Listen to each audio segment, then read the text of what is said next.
In this cage, a split-second decision can change a career. But those decisions aren't accidents. They're calculations. Whether it's a championship veteran or a massive underdog, there's always a blueprint for victory. And we're here to find it. It's time to break down all that's happened, all that's coming up, and all that's in MMA's headlines. This is Fight IQ. And now, here's your host, Tom Albano.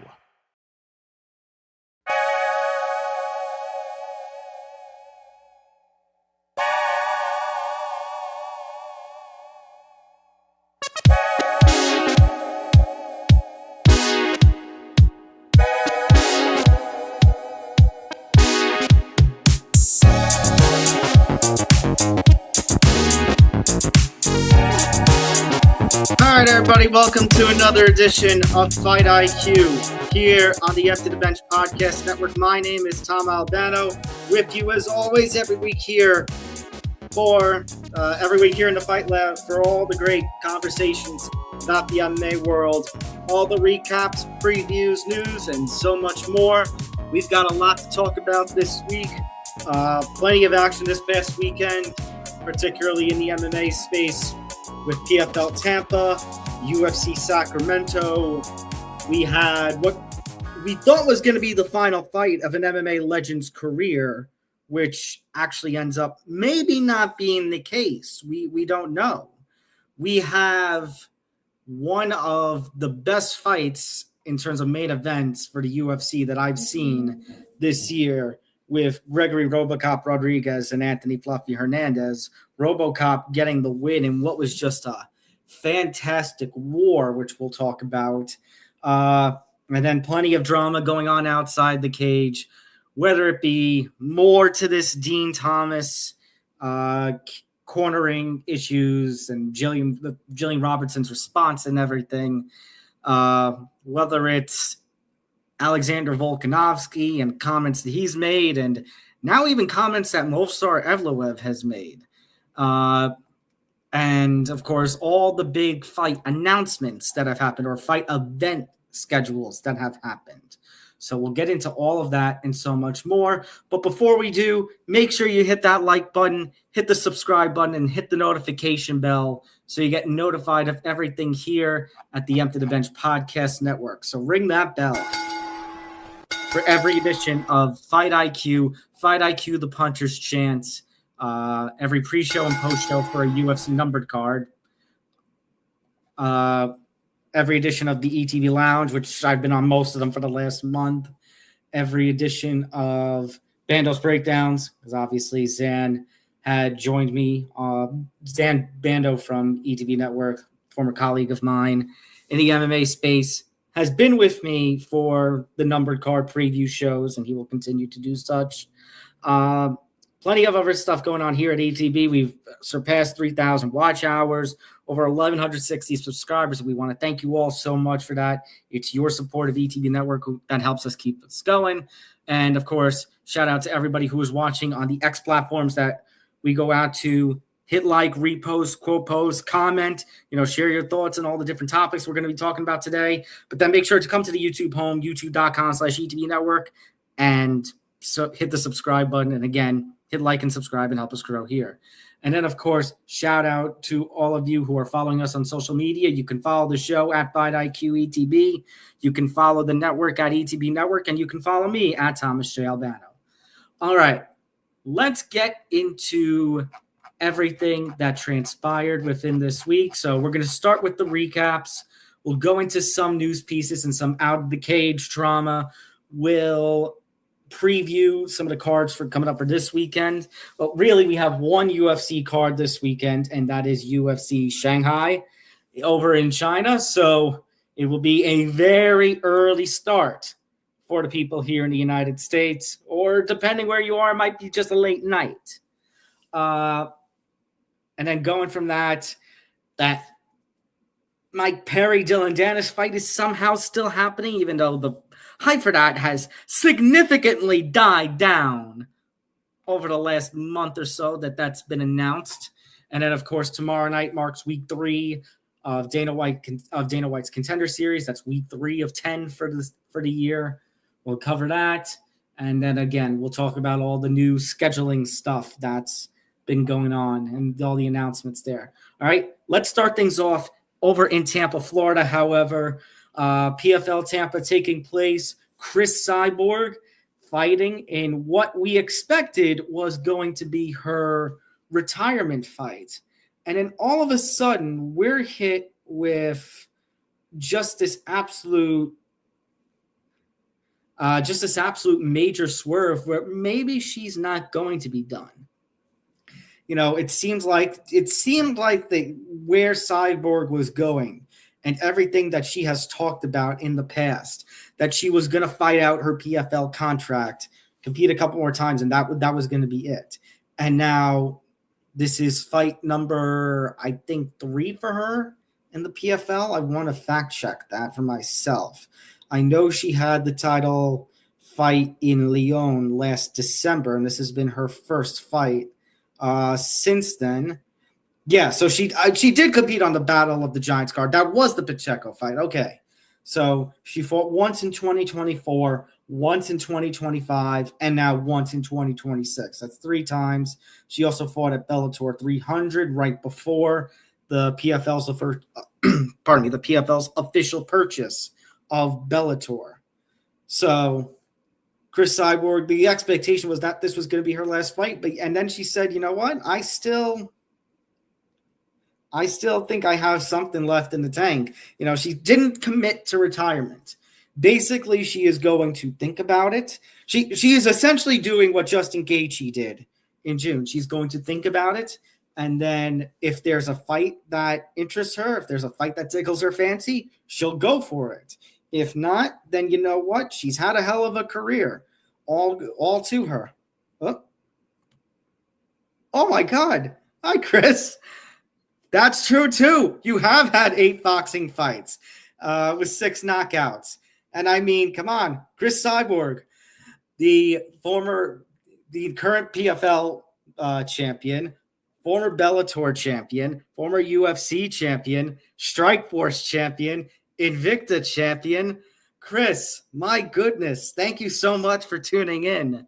Warms my heart and hope you are doing well. I am so happy that you have tuned in for this. And shout out to you, Chris, because I mean, my goodness, the fact that you competed and did so well, and it was a clear victory for you. It was a closer fight than I expected, but Cris Cyborg does retain her championship on Saturday night at PFL Tampa. It's a shame. Again, I talked about this on Puncher's Chance back on Saturday. It's a shame that Ketlen Vieira ends up missing weight by 7 pounds.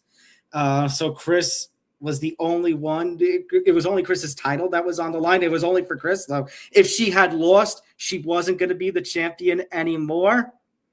And, well, you know what? This is what fighters do. Yep. I never expected her. Yeah, Chris, yeah, I same. I don't think anybody did.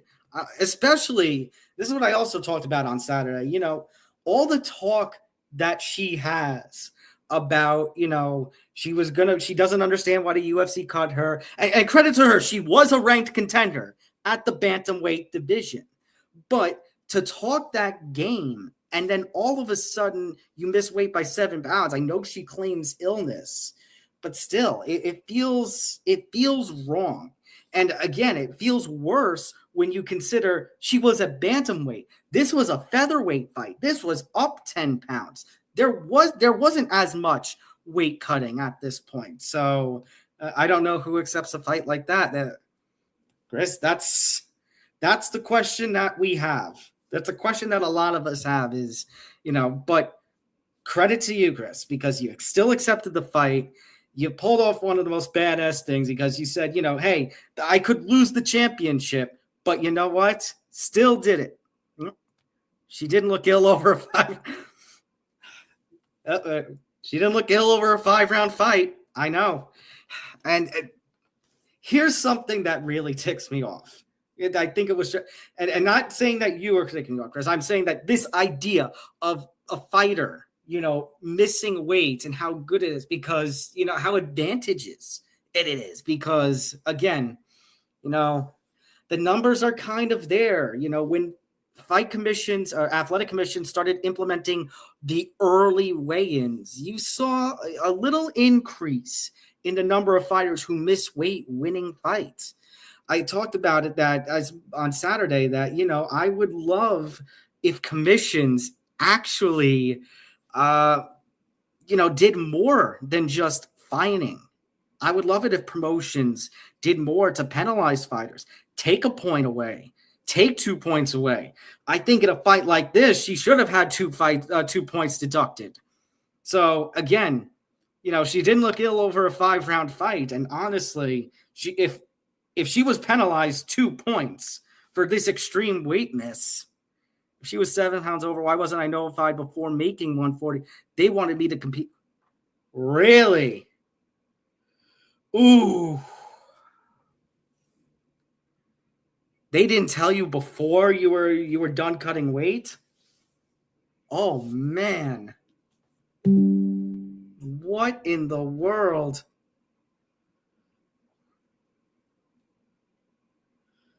Wow. That's not a good look. That is just not a good look. And that's unfortunate. Shout out, Callan. Thank you so much for tuning in, man. And that's just really unfortunate.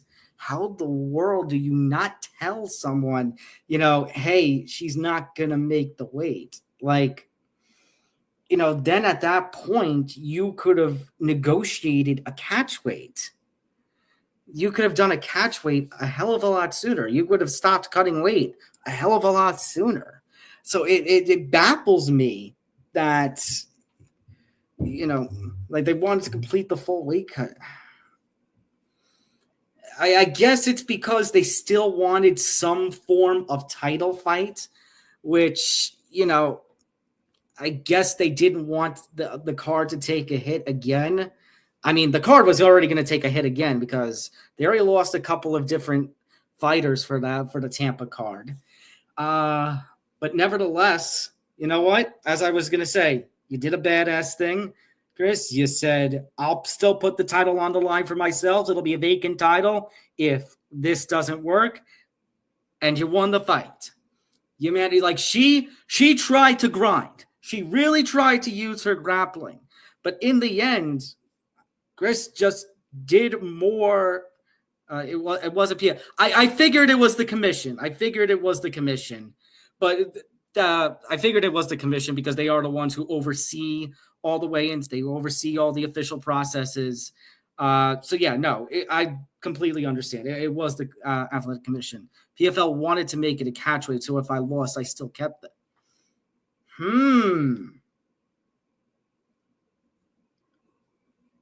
Wow.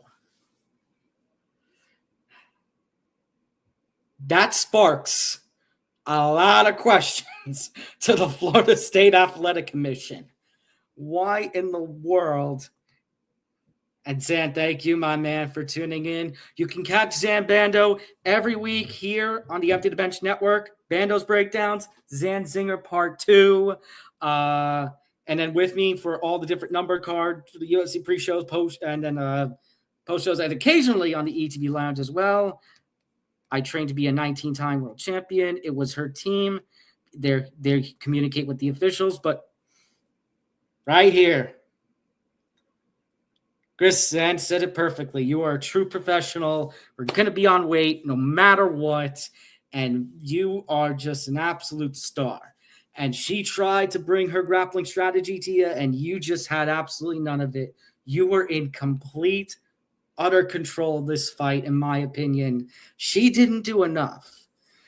Did she make it a grind of a fight? Did she try to make it a tough fight for 25 minutes? Yes, but I don't think Chris was in any danger of losing her championship. Again, she has trained to be a 19-time world champion.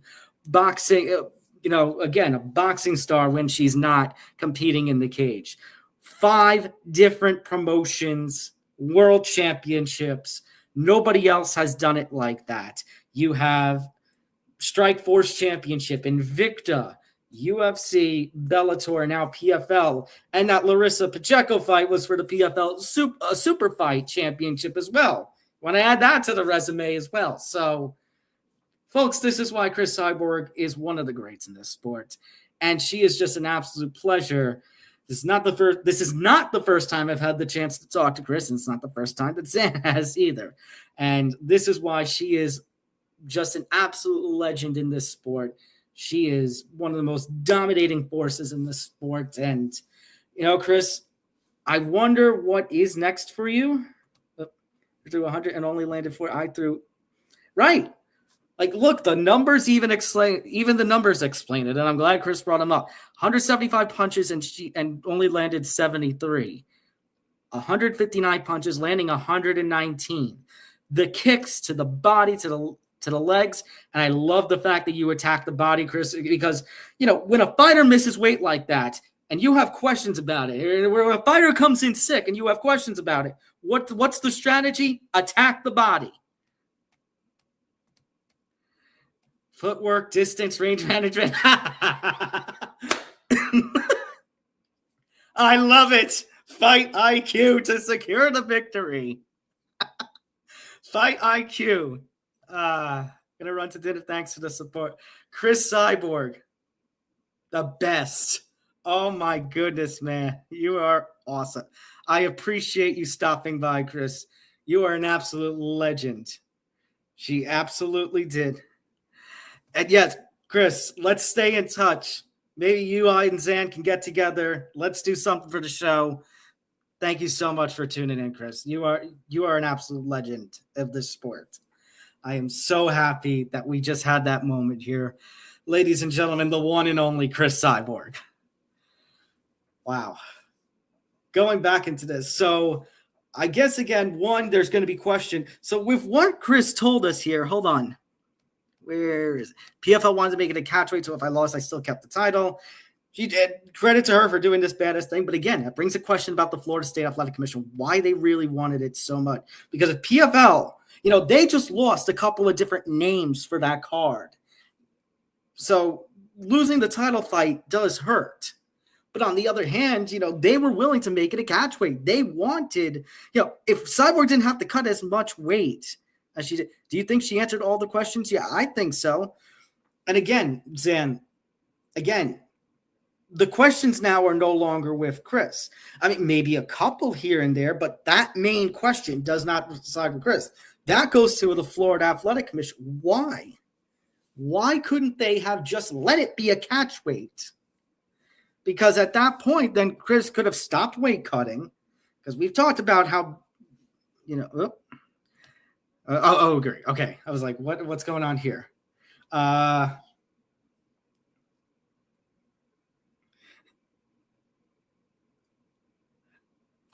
think she would have signed early. She would have signed. Yeah, maybe. Again, those are the questions. But again, when you're talking about the fight, she pretty much summed it up herself.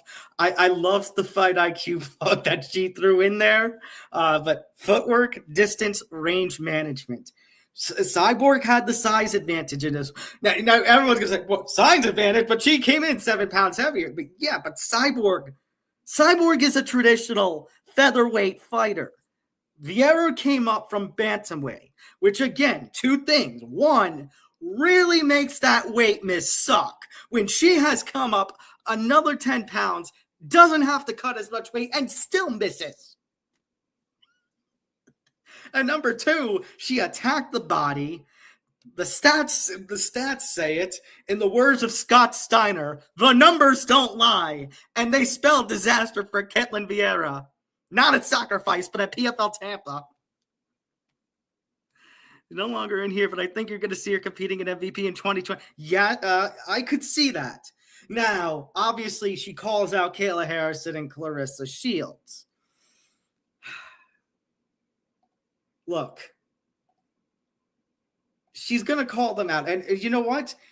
if we had the opportunity to see Cyborg versus Kayla Harrison or Cyborg versus Amanda Nunes, that's a no-brainer. Unfortunately, we have talked about this a number of times on this show. We've talked about it, Zan, a number of times when we did the MMA Outsiders together.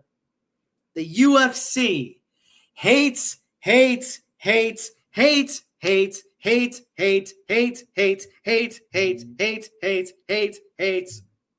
Do I have to keep going? Hates co-promotion. They don't want to do it. They have this idea, it's clear. The UFC has been the number one organization in the world. It is observed to be the number one organization in the world by fight fans, by fight media, even by most fighters themselves. But again, it's not the only show.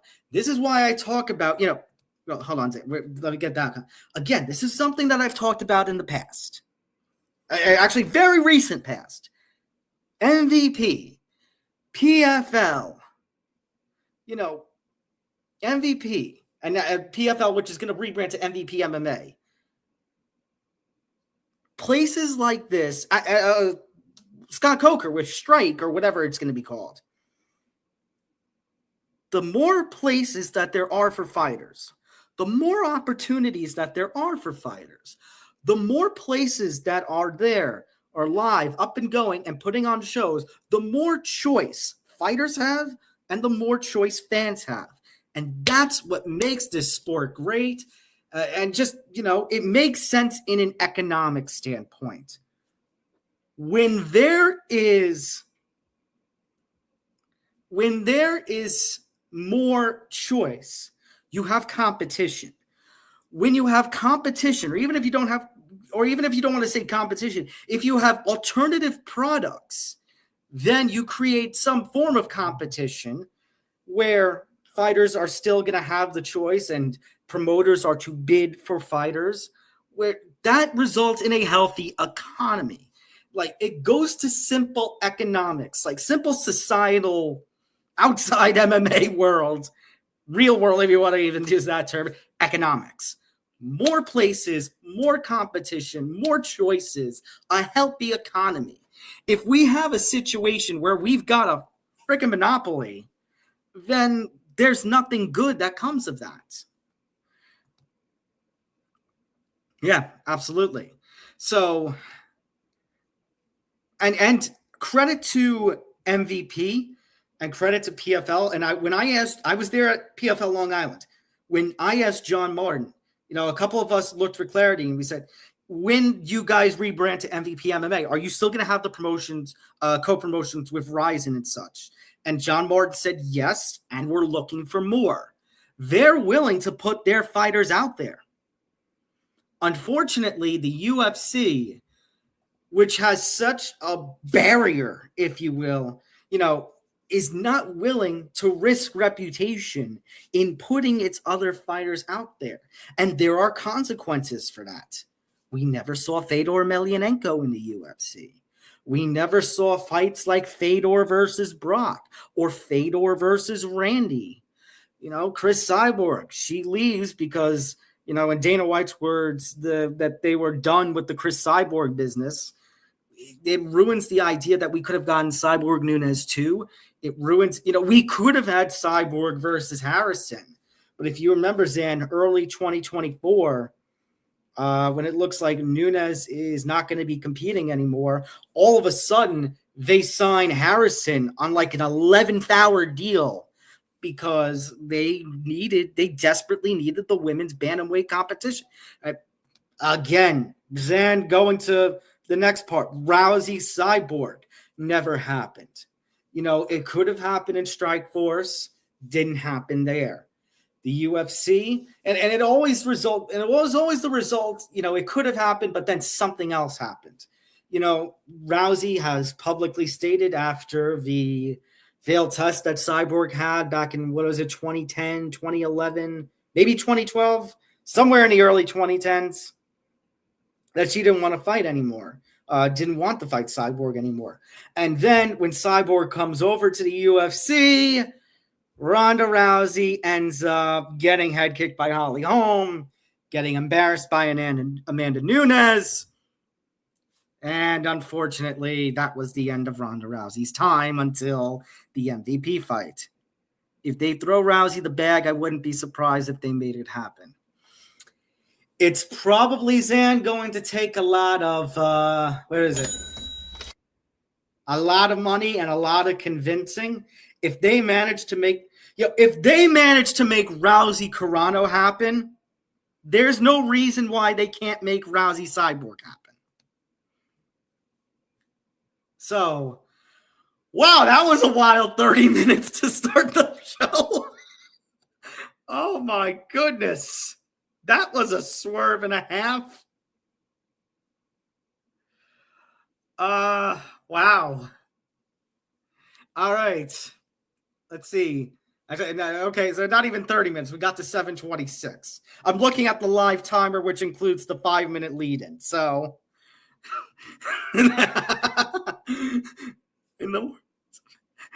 the word,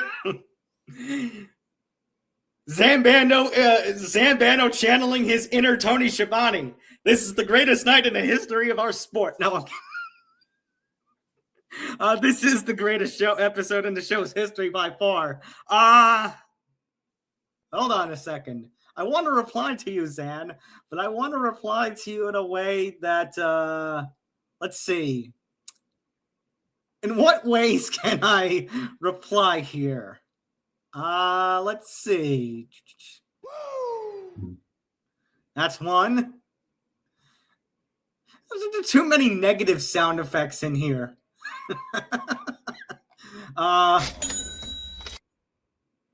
Might as well play that sound effect. I got to get used to that because football forecast is coming back soon.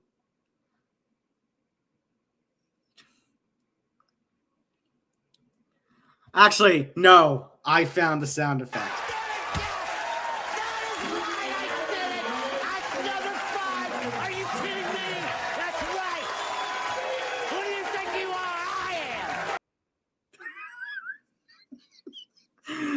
The greatest bowling sound effect that has ever happened on a bowling greatest bowling one-liner that has ever happened on a bowling broadcast. Pete Weber does approve.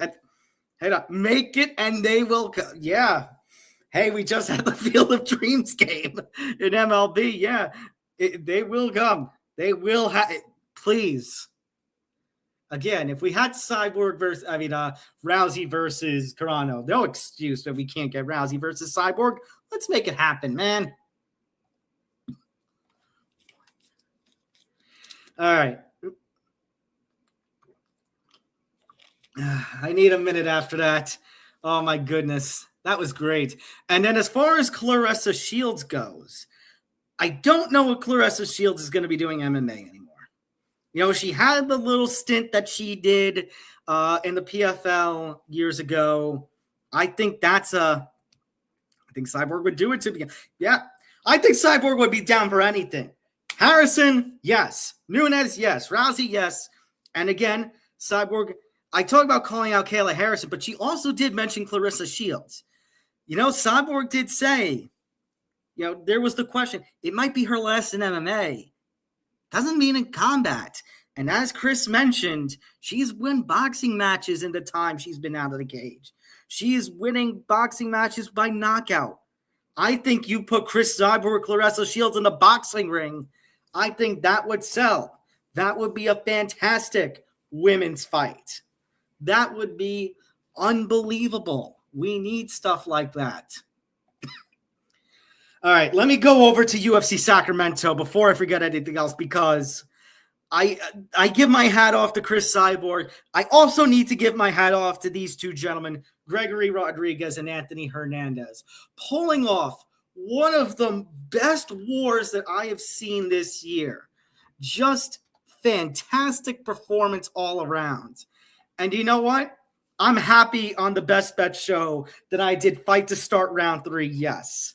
Because, you know what? I was worried. You know, I thought maybe the fight could have ended with a finish midway through. I didn't expect the fight to go a full 25 minutes. And somehow Those two managed to tear it down for 25 minutes.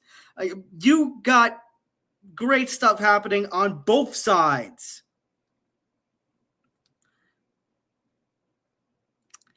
A certain MMA content creator saying that this card sucked. Zan, can I ask for clarity? When you say this card, UFC Sacramento, or PFL Tampa, because that's going to probably change which sound effect that I use. Maybe not by much, but it is still going to change. Okay, you're talking. Okay, yes, so UFC Sacramento. Okay, hold on 1 second. Now, as a school teacher, when I'm not a podcast person or an MMA person, I try to keep the shows generally clean. But I think him saying that, Zan, warrants this sound effect. You need to shut the fuck up. What are you crazy? Saying that this card was absolutely terrible? Give me a second here. I need to get my story straight because I need to look at this card right here and just hold on a minute. You mean RDR going up to light heavyweight and finishing Roman Dolidze in 1 round was not entertaining? Hold on. How many? 3 decisions on the whole card, and only one of them was a bad fight. You could argue that Stanley Dorseniville's win over Gage Young might have been bad. I've seen a lot of robbery cries with that. I didn't think it was too bad of a robbery, but that was a back and forth fight. RoboCop Hernandez was back and forth. The only one that may not have been great might have been Vitor Petrino, his win over Sergey Spivak. But you know what? That's the freaking heavyweight division right now in the UFC. It stinks. I've been on that for a long time now. It stinks. I don't know where he gets off in saying that the UFC Sacramento card was terrible. Because the UFC Sacramento card was great. So, and especially this fight here.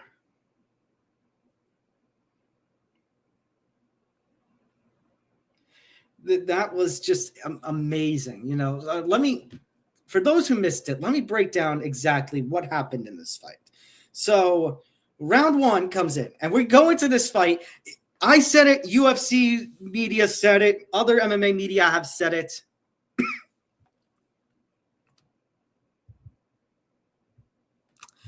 Then I'm gonna give you two phrases for this.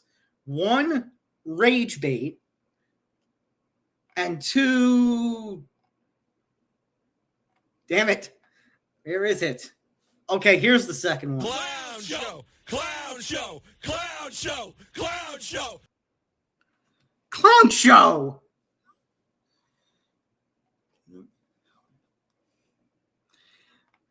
Everyone had talked about that it was going to be RoboCop's power versus Hernandez's pressure grappling.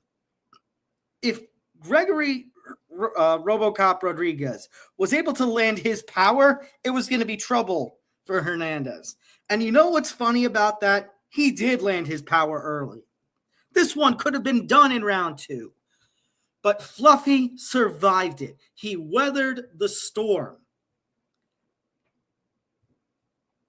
So going into this, Hernandez pressured. He brought Rodrigues to defend. He was trying for the takedown, but he wasn't succeeding.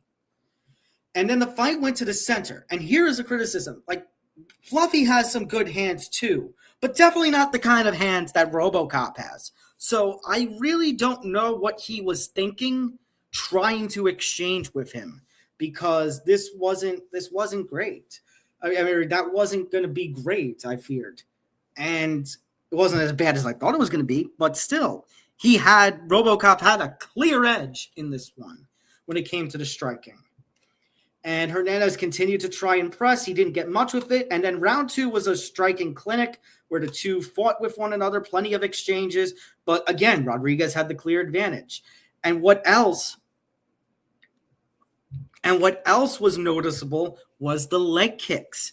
Rodrigues landed a number of kicks to the leg, took out the base, and knocked Hernandez down with leg kicks more than once during round 2. And he was able to get on the ground, land some damaging shots. Hernandez had his back to the wall, literally and figuratively in this one, and he ate some strong punches, and I thought that was going to be it. But somehow Hernandez managed to see the third round, and not only see a third round, that's when he scored a takedown. And not only did he score a takedown, he managed to pin one of the arms of Hernandez, and he was raining out shots. And not only that, he had an arm around him and threatened to choke. Like, Fluffy came back from the dead. It was awesome. Like, round 3 was Rodrigues' best round by far in this one. Yeah, he did. Yeah, Rodrigues got 4 knockdowns. A lot of that coming from the leg kicks, if not all from the leg kicks. No, I did think Rodrigues was going to win this one, but I thought my prediction was, so in terms of the best bet, I said fight to start round 3. I said yes, because I thought this one was going to be a third round finish. I had it for Rodrigues, but again, I had Rodrigues via finish. I didn't think Rodrigues was going to go the full distance with him. But you know what? Let me finish recapping, and I'm going to tell you why that's good, Zan. Hernandez had a strong round 3, then back to the exchanging in 4th round, which made me scratch my head. I'm like, you just had a lot of success on the ground. Why are you trying to go back and forth with him with combinations in round 4? I really don't get it.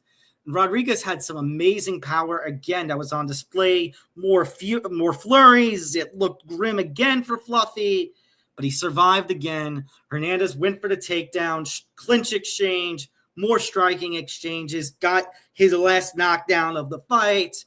RoboCop got on top. He wasn't able to finish, but he did manage to, seal the deal with that. Okay, I was right. All those knockdowns were leg kicks. Okay. Whew. Fantastic fight. Hernandez, yeah, it stinks for him. He's now lost 2 in a row, but RoboCop's not a bad loss. And his other loss, which snapped his long win streak, Sean Strickland, who, if I'm not mistaken, is the middleweight champion of the world right now. I don't think that's a bad loss. So Fluffy has shown, even through 2 defeats, even his work with Strickland after the fight, he is a legitimate top 10 name at middleweight. He is still a strong contender, even in 2 losses. For RoboCop, this was great. 1, because he gets a win over a big name, or a name in the division, but also because he went 25 minutes. RoboCop has shown that he's got some great power to him, right? So he's able to get the finishes, but this tested him a 5-round war against a legitimate middleweight contender. It wasn't his first time, being placed in a main event. He was scheduled last year against Jared Cannonier, but in the loss to Cannonier got the better of him and finished him off in 4 rounds. There were some questions about Rodrigues' gas tank. Here, he goes a full 25 minutes, and he wins 4, at least in my opinion, 4 out of the 5 rounds. That showed his improvements. That showed he's ready to go the distance in a war with anyone. Zan, that's my point. Zan, that is my point. Cannonier gassed him out. Right, by round 3, he was done. He looked completely different in this one. It was fantastic. Yeah, Anthony had one. Anthony had a long win streak, and that got snapped by Strickland. So I think now I'm going to double check here, because I think I'm going to see this before your comments in about if the rankings have come out. No. All right. So going into this. Oh, no, wait. We do have rankings. Meta UFC rankings. RoboCop is now number 7. So that places him under Caio Baio, Brendan Allen, and Joe Pyfer. Yeah, Zan, if you go to the UFC's website, the rankings, they list them there. So Hernandez fell to number 9. So now you have Rodriguez at 7, Hernandez at 9. MVP, Michael Venom Page, is squeezed in between them. And then above Rodriguez, you got Baio, Allen, Pyfer, Imavov, Duplessis, and Chimaev. So that opens up a lot of possibilities. But again, I would love to make do matchmaking for Rodriguez. But again, I don't know what's going on at middleweight. Duplessis has that win over Kamaru Usman. Imavov might be slated for a title fight. I don't know what's going on with Khamzat Chimaev. Is he staying at middleweight? Is he going up? What's going on with him? Is he going to get a rematch? I mean, if the UFC wants to risk 2 of their big stars or 2 of their rising contenders at middleweight, you could do Joe Pyfer versus RoboCop. I think that might be a bad fight for Joe Pyfer. Yeah, Pyfer, I'm like double checking to see if Pyfer had a fight. He was scheduled to face Caio Baio at UFC 330, but Baio had the rib injury. So who knows? Maybe they're going to rebook that fight. And in that case, I don't know what happens here. Again, we don't even know if Strickland's going to defend his belt at all the rest of the year because apparently he's still dealing with the post-shoulder surgery stuff. His shoulder's still banged up. We don't know. This is going to be an interesting. Situation. Chimaev said he wants to fight, but there's no definitive confirmation. So basically, we're in a stalling period right now at middleweight, which sucks. All right. Spent way more time than I thought I was going to with all that. But you know what? When a legend like Cris Cyborg comes in,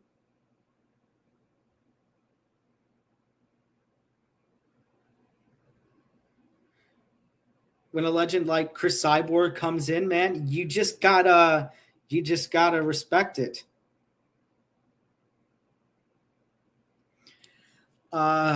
That's amazing. So I'm still riding off that high. We spent a lot of time doing recaps. We will talk about a lot of out of the cage drama. Yeah, Christy. Talk about awesome. That was the swerve of a lifetime. And I'm just seeing now all the different stuff that's coming in here and just... That is just insane. Callan, if you're still watching this, thank you, man, thank you for that. Was a screenshot that you just took and put in the chat there. That was awesome. All right. Speaking of awesome, there's other awesome things that we got going on to the ETB network. Like, let's see, the fact that the Empty the Bench is pleased to announce that the network has surpassed 3,000 watch hours on YouTube. We cannot thank you, the viewers, enough for your outstanding support in making this milestone possible. Yeah, that's true. Thanks to, PBS voice, viewers like you. In the coming days and next week, we will be rolling out all the details about our super chats, super stickers, super thanks, channel membership tiers, perks, merch store, and so much more. We thank you again for your support of ETV Network programming. All right, so a lot going on at that point.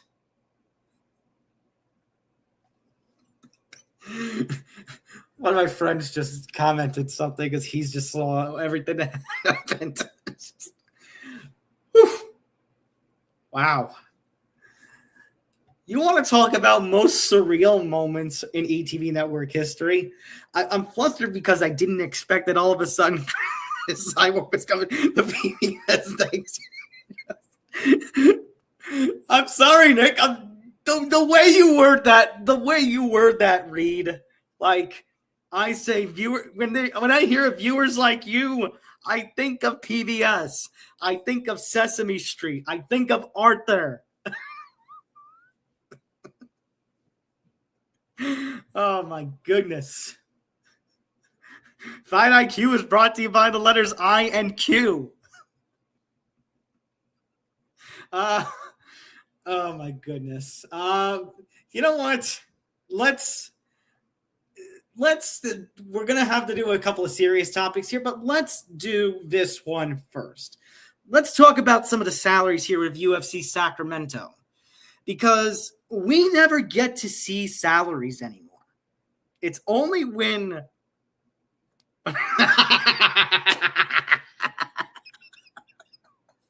oh my God. What's happening tonight?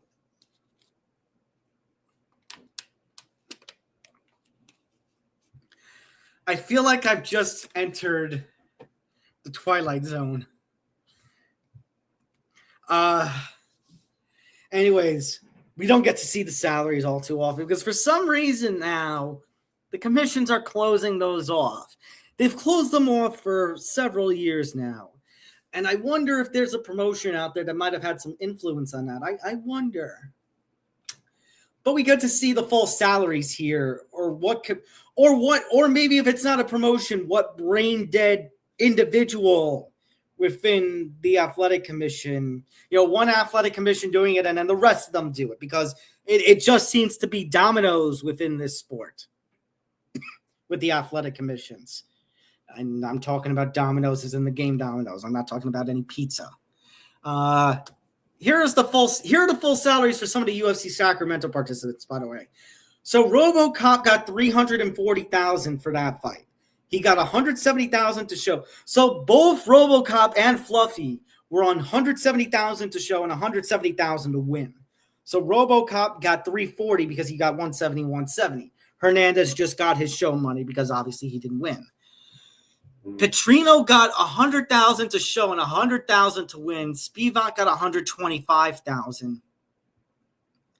Here's an interesting one. Maybe not so much on that one. Roman Dolidze, $180,000. RDR got $300,000. It was $150K to show and win. And then you see the salaries really start to drop. Mason Jones only getting $33,000. What? Zan, I see your comment, and I don't like that word.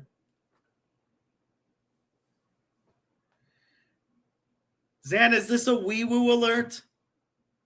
Do I need to wee-woo? Zan, that is not... Islam is home now. What? Okay, I was like... Zan, I don't like that word. And if everyone's wondering what word, I don't like this word. Poor MTGP had to redo their entire show today because Deshaun Watson got named the starting quarterback of the Cleveland Browns. And Jed York got locked up. Jed York got locked up because he wasn't thinking with his brain. He was thinking of another part of his body.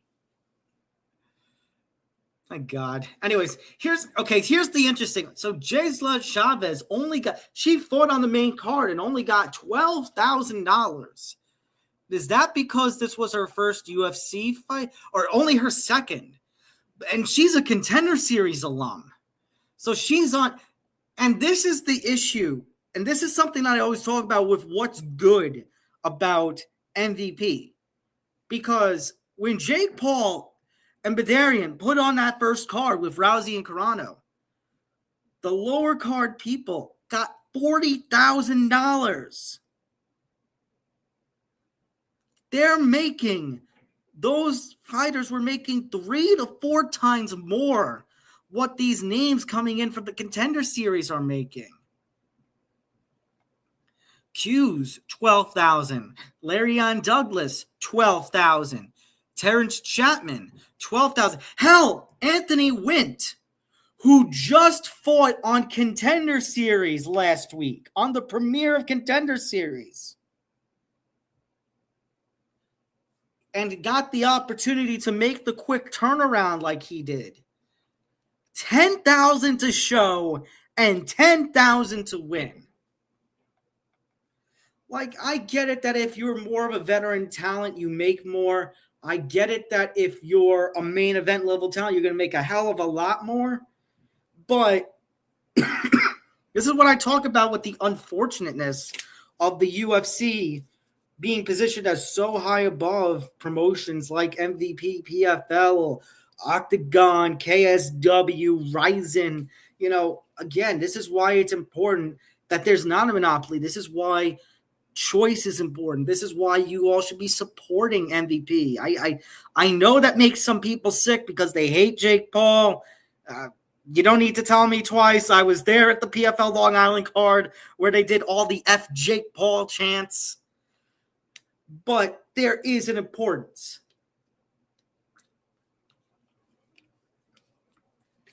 Fighters don't need to be making peanuts for their first fights. I'm talking about first fights within a major MMA promotion.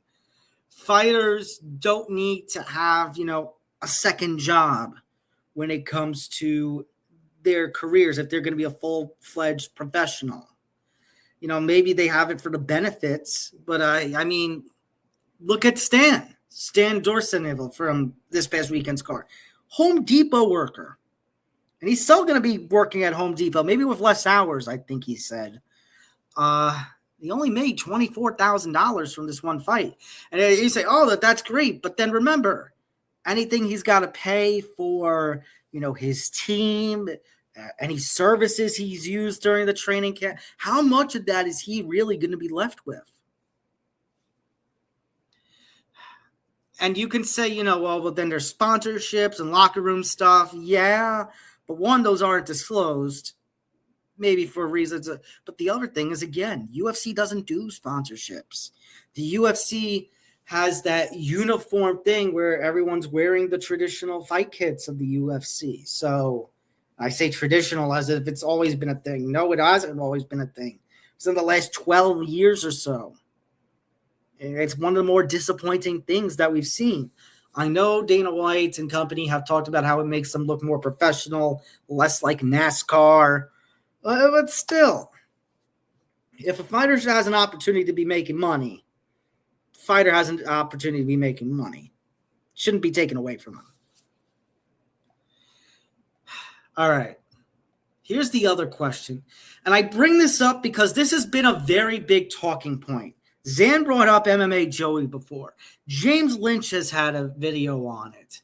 Actually, I want to go to the James Lynch video right now because he made reference to somebody who had a very specific tweet. Pardon me. Let me go back to. Oh yeah. So.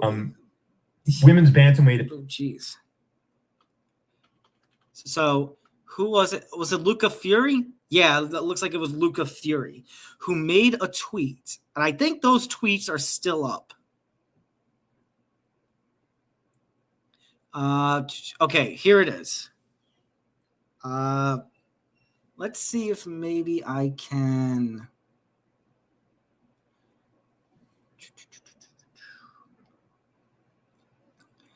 I'm going to screen share this. I know this is actually coming from James's video, but I'm not doing it for James's video. I'm doing it for the tweet, and it just is going to make it easier for me to actually see the tweet and for everyone else to see the tweet here. So if you see the Luca Fury tweet in this here, it says, when do we stop pretending to go along with this WMMA, women's MMA charade?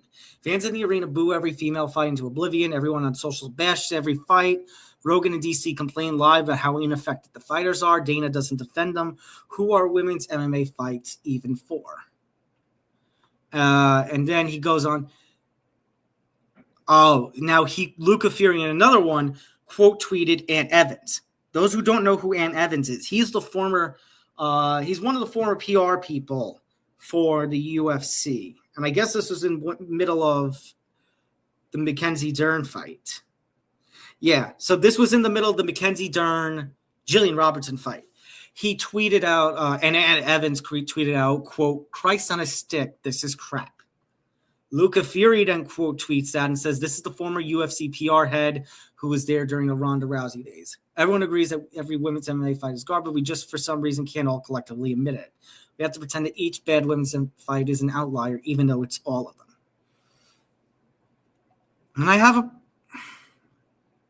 And here's what I'm going to say. Let's see if I can get my screen back again perfectly. Okay, there we go. Here's what I'm going to say to that. Is women's MMA in the greatest of states? Maybe not.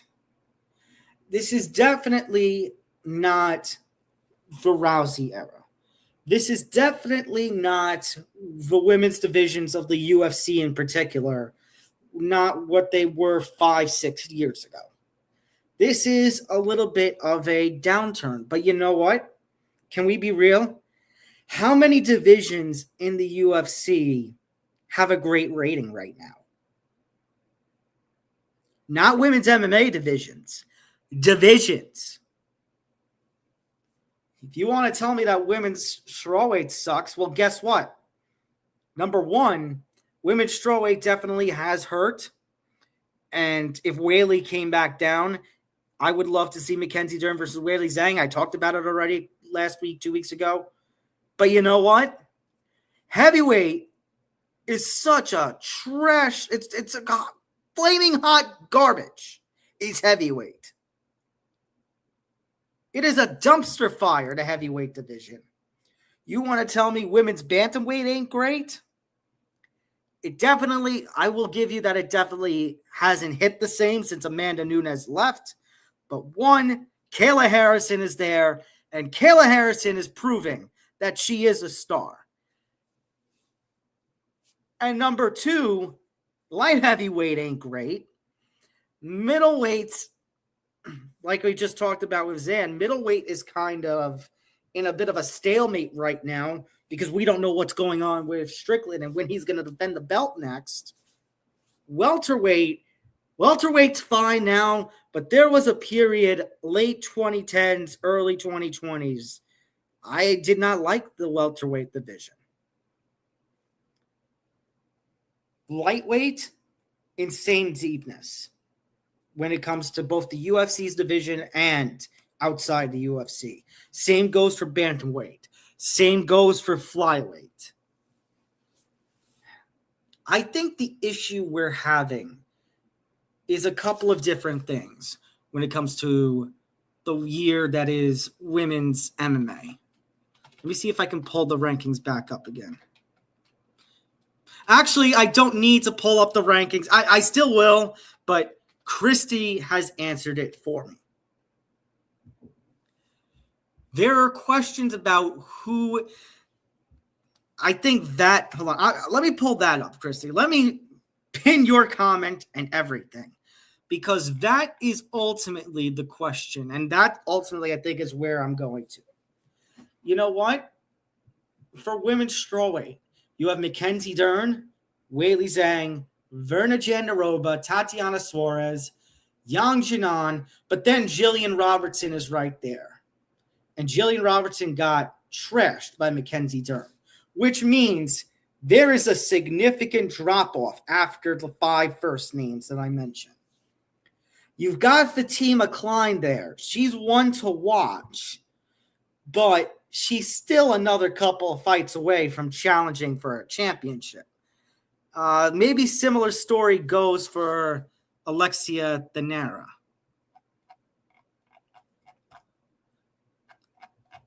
Let's see. But here's the concern with Alexia Thanera. That says win. Okay.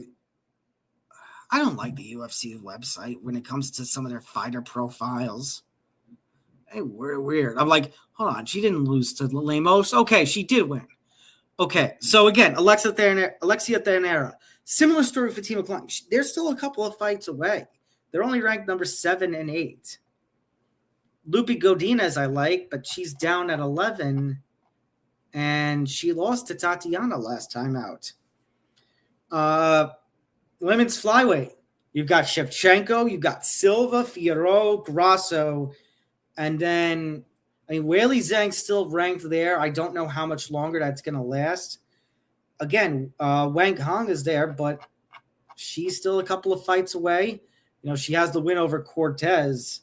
She still needs another couple of fights. Jasmine Jasudavicius,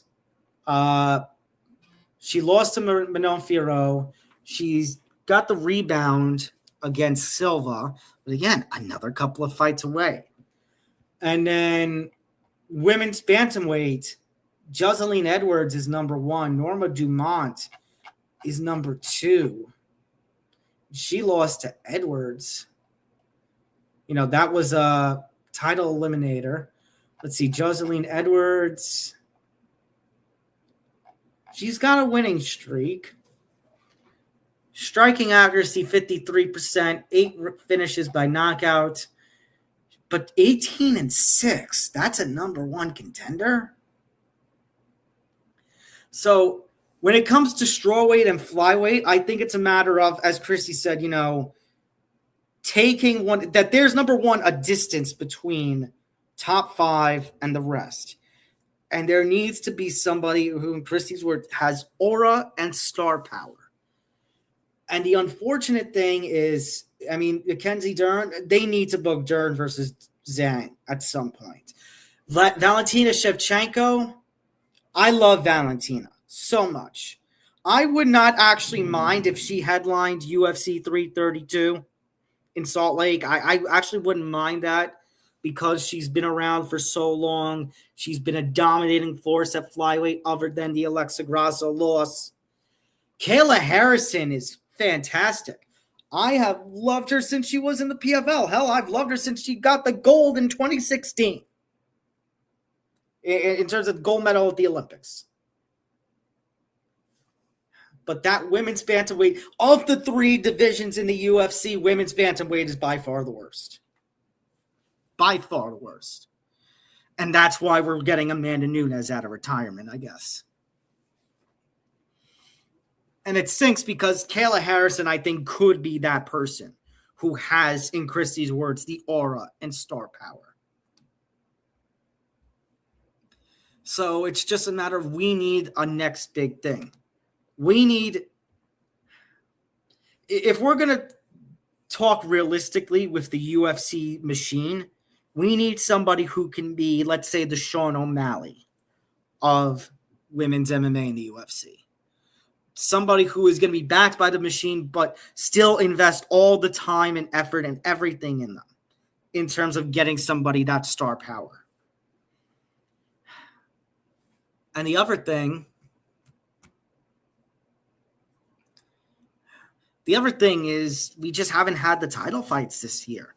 We were supposed to have Harrison versus Nunes at the start of the year for the first Paramount card. Harrison got hurt.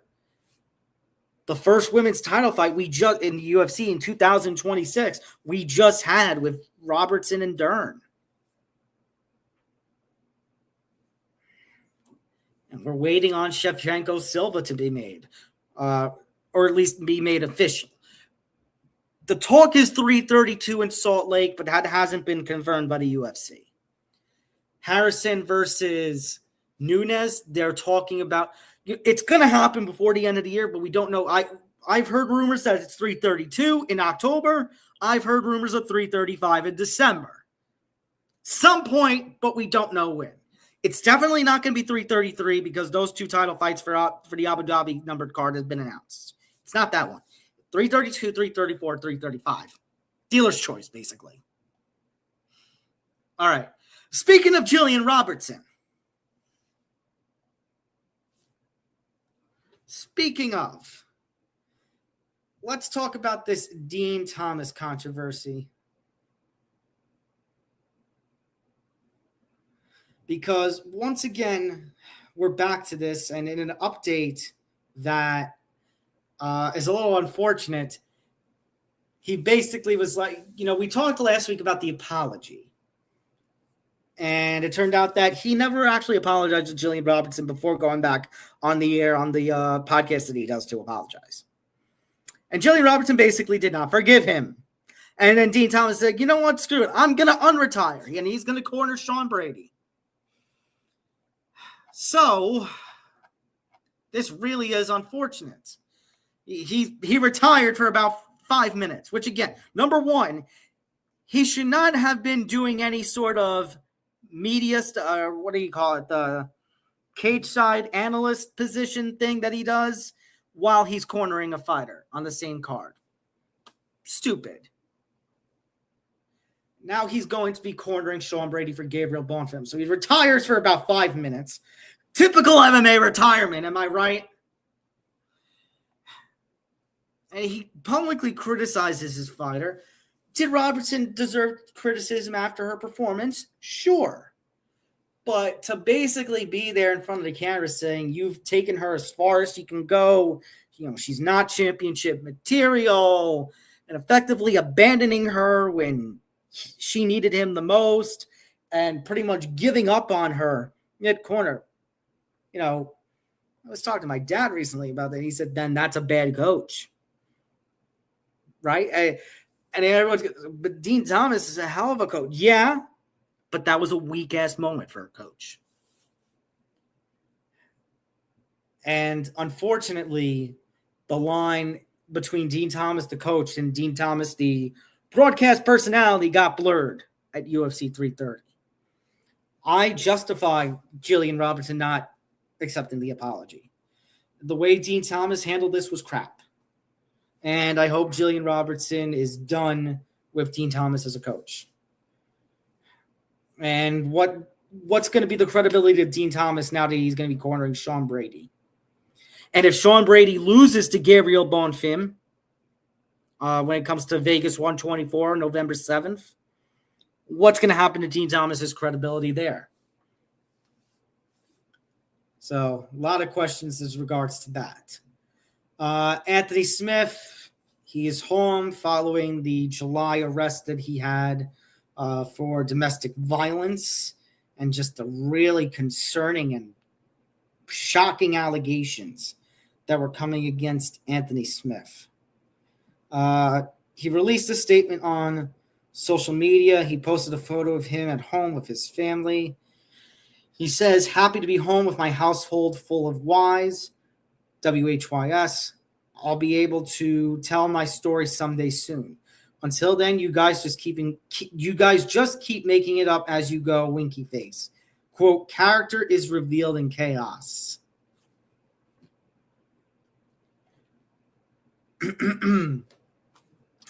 Those with young kids, cover your ears. Cover their ears and maybe cover your own. You need to shut the fuck up. You got arrested, and the allegations were you refused to let your wife leave, and that you basically rammed her with your car. And that's coming right after Dustin Poirier, the concerns about him and his alcoholic episode at the airport. And I know Anthony Smith's wife is basically defending him, but there's a concern when it comes to a relationship like that. Big time. If these allegations are true. Basically, he can say what he wants, but there's a way you go about this. And that kind of statement just is not the right way to do so. So I hope he takes time and thinks about what he's done, and I hope everything with his family gets healthier. But that was not the kind of statement. It will be a little while before we see Poirier or Smith at the broadcast booth for different reasons. Alexander Volkanovski, in a recent interview, talked about the UFC 333 fight. He's going to be defending his featherweight championship in the main event of that card on October 24th in Abu Dhabi, taking on the number one contender, Movsar Evloev. And Volk was asked about how much longer he can do this. He's a veteran of the cage. He's in his second reign as the featherweight champion of the world. Fair questions about how much longer does he have in his career. And he basically said he's not going to retire, quote, unless things go terribly wrong against Evloev. And I guess my question is, what does that mean? Because Evloev is a lot more known for his grappling than his striking. Evloev is not going to be the threat to knock him out like Islam Makhachev was or like Ilya Topuria was. So what does he mean by things go terribly wrong? That's the question. What is the definition of that? What constitutes? Is it getting dominated? Is it getting knocked out? Is it taking massive damage? Is it losing a decision? Is it realizing he'll be a step behind Evloev? What is things go terribly wrong is the question here. What's up, John? I guess that's the big question mark there. And in a little update to the story, Evloev was asked about Volk's comments, and he basically said the word same. Like, wait a minute, is this going to be a freaking WWE-style retirement match? Losers got to retire? Because it makes no sense. Like, for Evloev, who is undefeated and getting a championship match in this case, one loss and he's threatening to retire? Like, that makes no sense. That's a quitter's mindset, in my opinion. For Volk, if he just loses a decision, I don't think that warrants retirement. If for some reason Evloev becomes a striking king all of a sudden and knocks Volk out, which is going to make, I think, that would make 3 of 5 losses for Volk where he gets knocked out. That would be a concern. John, yeah, no, that happened. MMA Joey did crash out. And I didn't even think that Sacramento was as far of a bad card as he thought. I enjoyed UFC Sacramento. And here is MMA Joey crashing out and basically threatening to quit making MMA content on YouTube. Good. You got me. I don't know, man. There's a lot of questions in regard to that. Yeah, I really enjoyed. I don't know who did. There were so many finishes on that card. There were 3 decisions. 2 of those decisions were actually good fights. The heavyweight, that's heavyweight. Thank you, John. Thank you. It was one of mine as well, John. Absolutely.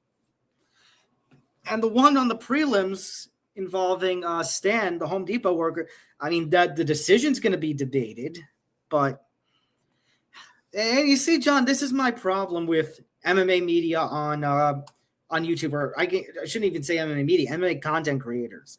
A lot of them are negative Nancy's, a lot of them, and it's a headache. Can we be all sunshine and rainbows all the time? No, but there's good out there in the world of MMA, and everyone who just harps on bad stuff, everyone is welcome to their own opinion. If he didn't enjoy Sacramento, so be it. But that wasn't the card you crash out on. If it was UFC Vegas 110 last November, I understand. The one with the Bulgarian situation, that's understandable. Sacramento was not bad. So, I don't know, man. One time we were talking about movies in his life, and I mentioned a movie. I said,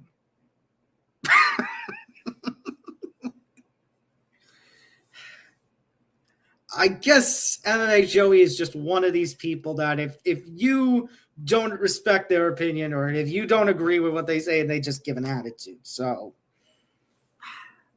unfortunate. It's unfortunate, but there are people like that in this world. All right. UFC Shanghai. Yes, it is going to be an early morning or late night here in the United States, depending on where you are. But it's going to happen. So it's going to be exactly. And then he says the MMA is an echo. He's one to talk, man. He really is. He is really just an absolute fool. UFC Shanghai this weekend. Main event, I like this because you got two great bantamweights. And again, here's another fight that I had heavy interest in. The main events of late that the UFC has been putting out have been pretty good, and at least interesting in the lead up to everything. Like this is going to be something. So you got Song Yadong, who is a great fighter and is somebody who's trying to finally get over the obstacle that is the upper echelon of the bantamweight division. Unfortunately for him, he's going to have some tough competition. I need to get this soundbite in the official StreamYard soundbites for this. But who is his opponent going to be? Joe Rogan. You want to tell us? Joe Rogan, say that again. I love it. UFC 272, where he absolutely butchers Umar Nurmagomedov's name and just gives up like the second attempt. Oh, no, ladies and gentlemen. All right. But you got Umar Nurmagomedov, number 3 at bantamweight. The only loss to Merab Dvalishvili. Umar was 1 round away from being a bantamweight champion. He's got elite grappling, elite wrestling. He's got 7 submission wins over Corey Sandhagen, Davison Figueiredo, Mario Bautista. He's won back-to-back fights since the loss. And now he's taking on Song Yadong, who's coming in off the win over Figgy.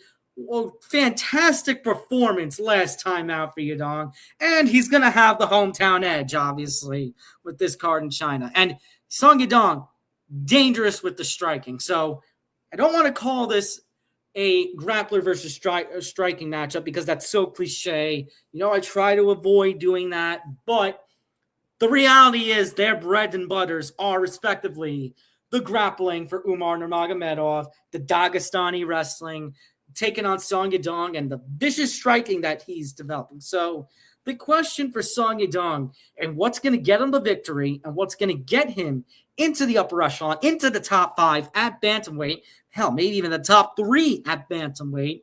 Can Song Yadong make this his fight? Can he use his speed, use his combinations to make this his fight, take control?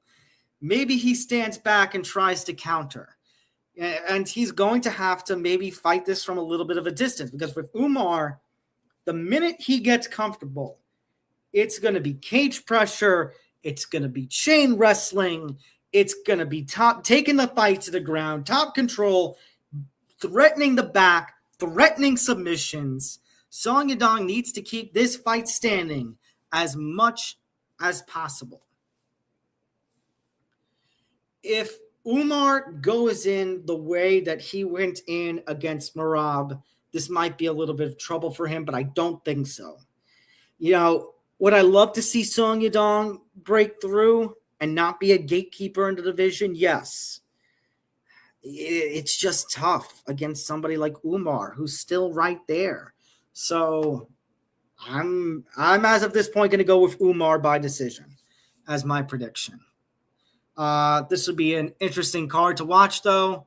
And then for you combat fans, you know, you've got MVP then in the afternoon, the MVP boxing, the US versus UK card that they are putting on. I think that starts at 12 noon. I want to double check. Let me go to MVP events. Oh, no, it starts at 11 a.m. Okay. See event info. The main card begins at 2. The prelims begin at 11. And that's headlined by Michaela Mayer taking on Chantel Cameron at 154 pounds. And then you've got hold on, I'm on the wrong screen. Then you got this. I didn't know this fight was still happening until the other day. Hit it.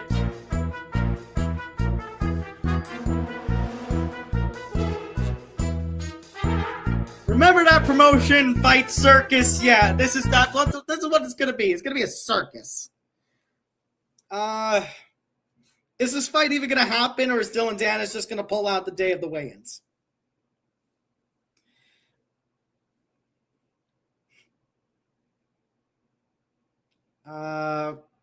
Anyways, I had to answer that text. Man, if I'm asking that question, if Mike Perry could batter Nate Diaz as he did on the MVP card, why am I not picking Mike Perry? The answer, I am picking Mike Perry. I give Dylan Dennis, let's see. I'm trying to do the math. Let me do the Steiner math here. Take the one, put it up here, divide the square root. I give Mike Perry not even an 8 1/3 chance of winning. I give him 2 2/3 chance of winning on August 29th. Or pardon me, I give Dylan Dennis a 2 2/3 chance of winning. And Mike Perry, meanwhile, you take the 75 and carry the 2. Mike Perry, I give 141 2/3 chance of winning. That's my take. Dana White's Contender Series for Week 3. I mean, if you saw some of my friends and MMA media colleagues who overview and preview and look at all the different Contender Series combatants and all the fight matchups, this one feels the most setup-ish. Like maybe that Dana and company have certain names from the Contender Series that they actually want for this time around. Let me pull up my old buddy Pat Dennis. Let me see if the tweet is there from him. Oh, I forget. X, the former Twitter, now reposts are in their own column. I forgot about that. Okay, yeah, MMA Prospect Vault. They do a fantastic job with regional fighters and Contender Series fighters. If you're somebody who really wants to see the next up and coming stars in MMA, wants to know who's there on this regional scenes, LFA, CFFC, even the very specific, smaller regional promotions, you should check out MMA Prospect Vaults. They do a fantastic job. You've got Nick Galante taking on Carlos Petruzella. There's a lot of conversation about not Petruzella, but Nick Galante. I mean, Carlos Petruzella is 15-1. But some of the competition, again, is it that time? Looks like that time.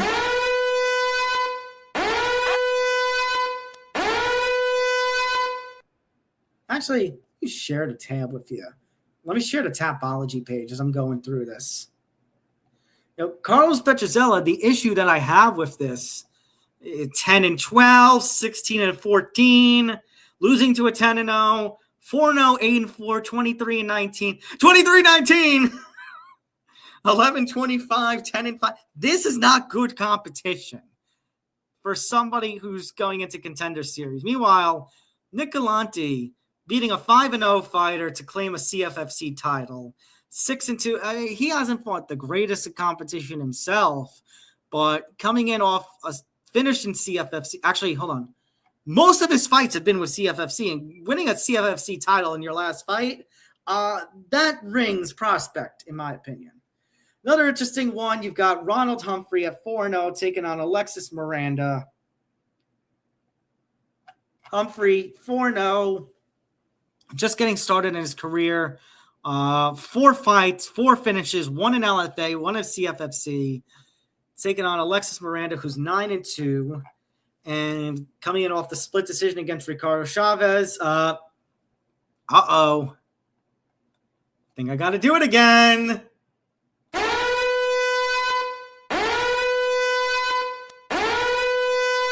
Look at this. Look at this opponent history.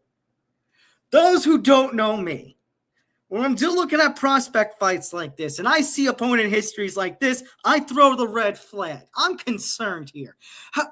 In your 10th professional fight, you're taking on an 0-2 fighter? That's horrible matchmaking. Sean Clancy Jr. taking on Gary Balletto. Sean Clancy Jr. coming out of Scotland, 8-. That's not what I want to go. I want to go to Sean Clancy Jr.'s profile. He's 8-0. He's got all finishes. A decent, almost even mix of knockouts and submissions. Here's a concern on this one, Tapology flagging it, but at least that's his debut. He spent his last 6 fights in Cage Warriors. Very good promotion over in Europe for these prospects to come from. Hell, Paddy Pimblett. That's all I got to say. Paddy Pimblett. And then I can even mention other fighters here, but we're running way over time here. It's already 8:25, almost 8:30. Won the interim welterweight championship his last time out. Mario Piazon taking on Guillermo Uriel. Let me double check who these guys. They all have Uriel. Yeah, Uriel. This fight's definitely going to have a finish. They both have finishes to their, this one doesn't go to the distance at all. And Mario Piazon, has he ever gone the distance? 2 times. This one's ending in a finish. This is a heavyweight, heavyweight. This is a coin flip. He lost to Josh Hokett last year. But this is the one. Bellamir, 4-0, great wrestler, the daughter of the legendary former UFC heavyweight champion Frank Mir. Great grappler, has competed in UFC BJJ, 4-0 in mixed martial arts, last fought in July of last year, having the Kimura win over Stephanie Caldron. She's fought a few times in grappling since. Obviously, there's a lot of hype around her.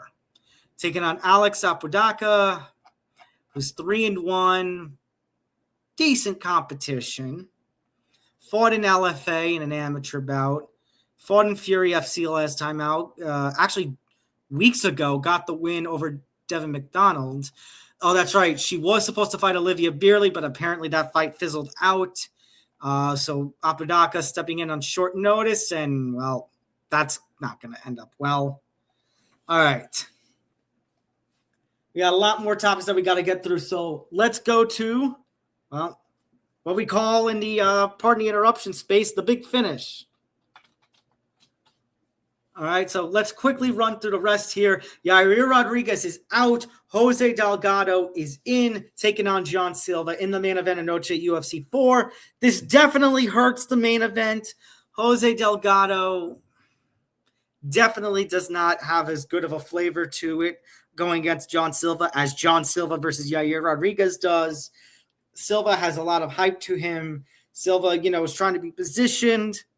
Silva's trying to position himself in good contender status. I think John Silva gets a finish here. UFC has confirmed its last 2 numbered cards for the year. You got Madison Square Garden, November 14th. A lot of rumors. They're stocking the card for that. Rumors about Aspinall Gone 2 happening here. Rumors about a potential Charles Oliveira, Diego Lopez BMF title fight here. If not then at UFC 335, which has been announced for December 12th. Strickland has been in the rumor mill about that card. He had said he wanted to fight in December, but again, the shoulder issues there. And again, maybe rumors about Kayla versus Amanda at 335 if it's not happening at 332. So we'll see there. PFL also announcing it's going to do 3 more events for 2026. You'll see no September card for PFL. They will return with PFL Chicago, their second time in Chicago this year, October 16th, going over to Dubai for November 14th, and then just like last year, ending things the last Saturday before Christmas, Lyon, France, December 19th. Or maybe it wasn't the second. No, last year was the second Saturday of December. This year it's going to be the Saturday before Christmas. Interesting situation where Namo Fazil, who lost in the main event contender series last week, claims he was attacked by 15 Chechens before his fight, while he was cutting weight. So a lot of questions here. He says he was slapped. His coaches intervened. The incident affected his preparation and performance. That's what Fazil alleges. Dana acknowledged some sort of incident happened, but details are murky. A lot of questions about security. Why were they unable to prevent this? What are going to be consequences? If there are going to be consequences, is Fazil going to get another opportunity? Shouldn't fighters be safe during weigh-in? Or in preparations for weigh-ins. Oh, hold on. Let me bring the circus back again.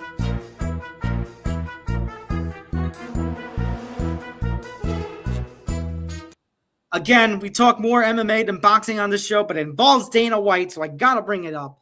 He and Eddie Hearn once again back at it, but not about Tom Aspinall this time. It's about the Tyson Fury-Anthony Joshua fight.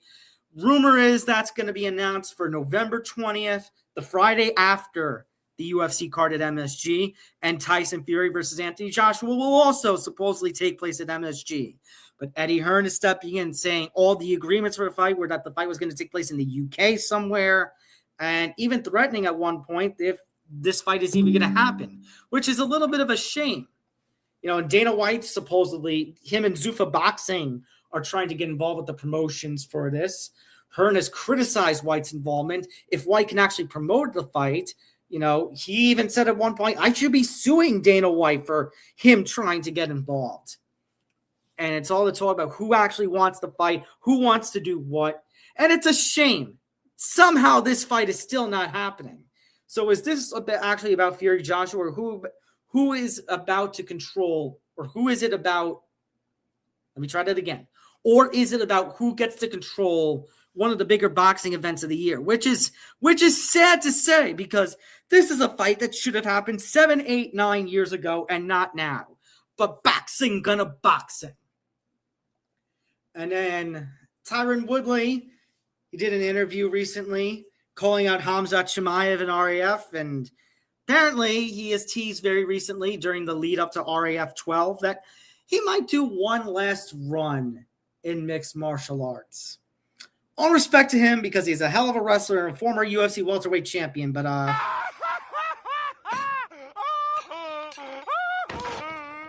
with what? At his age? No, I'm sorry. Joke. Joke joke. All right, let's test your MMA. Let's test your IQ of some MMA trivia. So last week I asked about Jeremiah Wells pulling off his win over at UFC 330. I said it was one of the biggest underdog wins in UFC history. Upset number what? Number 4. I believe Shanna Dobson, her victory during the COVID era still takes the cake at number 1 when it comes to biggest odds in UFC history. Holly Holm is up there, by the way. Matt Serra's win over GSP is up there. Mackenzie Dern is the daughter of what legendary Brazilian jiu-jitsu practitioner? That'd be Wellington Megatron Diaz. And then Edson Barboza, first UFC fighter to win with what technique? The spinning wheel kick. That legendary knockout over Terry Edom. Still comes up in my feed every now and again. All right. First question I gave. So your questions for this week. The first one's easy, and I kind of gave the answer earlier. Let's see if you were paying attention.